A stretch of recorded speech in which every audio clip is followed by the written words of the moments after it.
Hello everyone, welcome to Educational Television.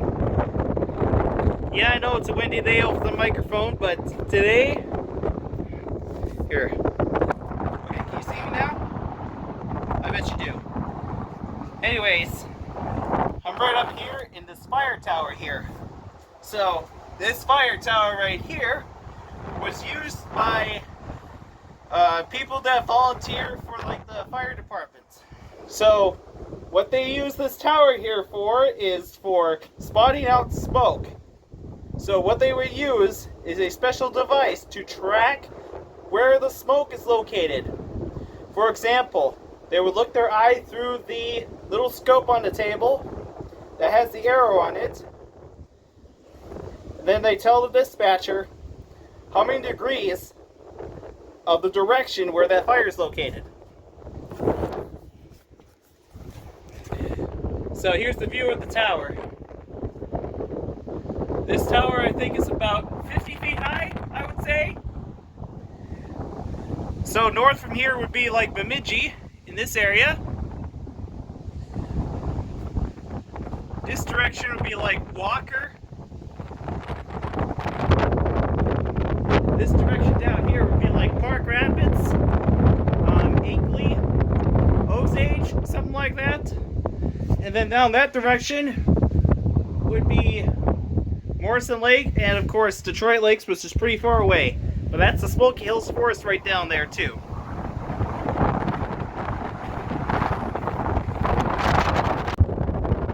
And I also forgot to mention about that big lake right there, which is Lake Itasca. Lake Itasca is the beginning of the waterway of the mighty Mississippi River, going all the way south to the Gulf of Mexico, which is the largest transportation waterways of the United States. Can you imagine that, huh? So yeah, we can see the radio towers in the distance too. But most of the times, the big lakes usually start the river, also known as headwaters, which is usually rocks that start the flow from the lake. But it's only on one side. Sometimes it could be two. Who knows? But in the mountains, the snow melts, and they create these rivers and flow all the way back to the ocean. It's also known as a water cycle.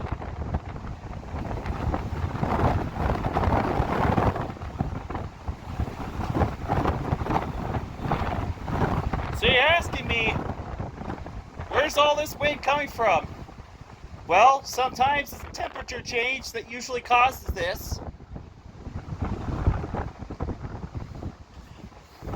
If you have a different explanation than I do, go ahead and tell me in the comment section.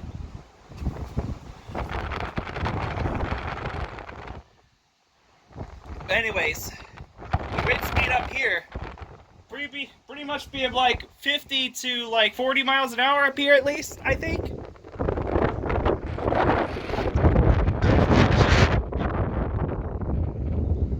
This is usually how high they flow their kites.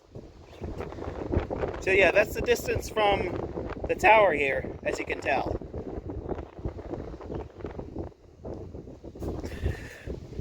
So yeah, it's a pretty good place, huh?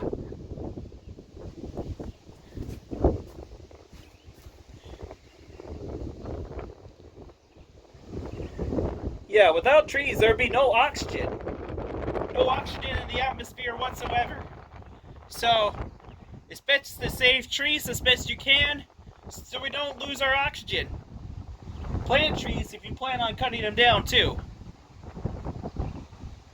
Or if you got some dead ones already, might as well plant some trees there too. But anything you do for the planet, like recycling products, putting trash into trash cans, not letting your engines run too much. I've heard about that one. And keeping the water clean. Don't dump any trash in the lake or rivers or whatever you plan on doing.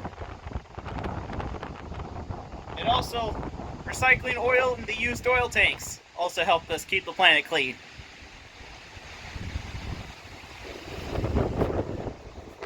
So yeah, down on the horizon you can see a mist. That's rain. All this mist right here is rain. Very windy. Wind's getting strong up here. I don't know if you can hear me or not. But yeah, this is the mightiest, strongest wind up here if you ever known. The strongest.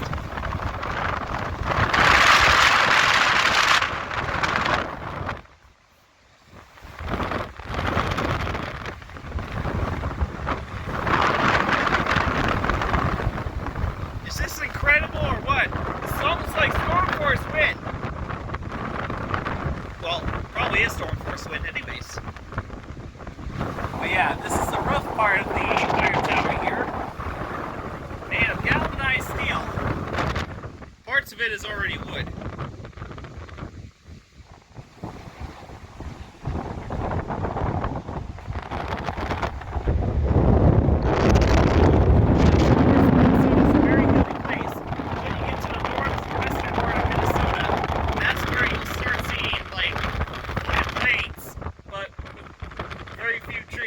Because that's the farmland. Anyways, guys, this is going to be it for the video. Thanks for watching. Okay, so I'm just climbing down the steps a little bit in parts of this video. Sometimes, for some people, it might be a little bit scary trying to go up and down this staircase right here.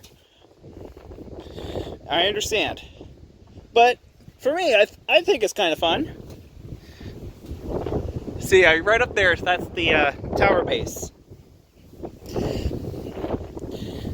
So yeah, once you get halfway up here, you'll start seeing views of the whole entire place here.